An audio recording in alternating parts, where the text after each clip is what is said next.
లో దావూద్ ఇబ్రహీం ని పట్టుకోవడం అనేది అసాధ్యం. ఎందుకంటే అతను అసలు బయట కనిపించడు. ఇక దావూద్ ని పట్టుకోవాలి అన్నా లేపేయాలి అన్నా ఈ పెళ్లి మాత్రమే బెస్ట్ టైం. ఇప్పుడైతేనే దావూద్ అందరి మధ్యలో ఉంటాడు. మరి దావూద్ ని ఎలా పట్టుకోవాలి? అందుకోసమనే అజిత్ దోవల్ గారు ఒక మాస్టర్ ప్లాన్ వేశారు. అదేంటి అంటే దావూద్ కి ఒక పెద్ద శత్రువు ఉన్నాడు. ఆయన పేరే చోటా రాజన్. ఇతను కూడా ఒక ఫేమస్ గ్యాంగ్స్టర్. ముళ్ళుని ముళ్ళుతోనే తీయాలి అంటారు కదా, అలాగే ఒక గ్యాంగ్స్టర్ ని కూడా ఇంకొక గ్యాంగ్స్టర్ తోనే చంపించాలి అనేది అజిత్ దోవల్ గారి ప్లాన్. అందుకోసమనే అజిత్ దోవల్ గారు చోటా రాజన్ గారితో మీడియేటర్స్ త్రూ కమ్యూనికేట్ చేశారు. ఎలా అయినా సరే దావూద్ ని లేపేయడానికి హెల్ప్ చేయమన్నాడు. అయితే చోటా రాజన్ కావాల్సింది కూడా అదే. అందుకే ఆయన కూడా ఓకే అన్నారు. అండ్ అలాగే తన గ్యాంగ్ లో 2 best persons Vicky Malhotra and Farid Tanasha అనే ఇద్దరు బెస్ట్ షూటర్స్ ని చోటా రాజన్ గారు అజిత్ దోవల్ గారికి అప్పగించారు. వీళ్ళిద్దరు కూడా అజిత్ దోవల్ గారితో ఢిల్లీలో ఒక హోటల్ కి వెళ్లి అక్కడ దావూద్ ని ఎలా చంపాలి అని ప్లాన్ వేస్తున్నారు. అయితే కరెక్ట్ గా అదే సమయంలో ఒక కార్ వాళ్ళున్న హోటల్ ముందు ఆగింది. ఇంతకీ ఆ కార్ లో ఎవరొచ్చారు? అంత బాగా ప్లాన్ చేశాక కూడా అజిత్ దోవల్ ఈ మిషన్ ని ఎలా ఫెయిల్ అయ్యారు?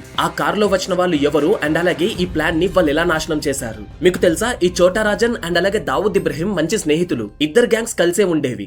అండ్ ఇద్దరు కూడా ముంబైని చాలా సంవత్సరాలు ఏలారు. మరి అలాంటి ప్రాణ స్నేహితులు శత్రువులాగా ఎలా మారారు? అసలు మనం దావూద్ ని ఎందుకని పట్టుకోలేకపోయాం? ఒక నార్మల్ కానిస్టేబుల్ కొడుకు మొత్తం బాలీవుడ్ ని ఎలా కంట్రోల్ చేశాడు? అలాగే డి కంపెనీకి ఐపీఎల్ లో ఆర్ఆర్ టీమ్ కి సంబంధించిన బౌలర్స్ బ్యాన్ అవ్వడానికి గల కనెక్షన్ ఏంటి? అసలు అతను చేసిన దారుణాలేంటి?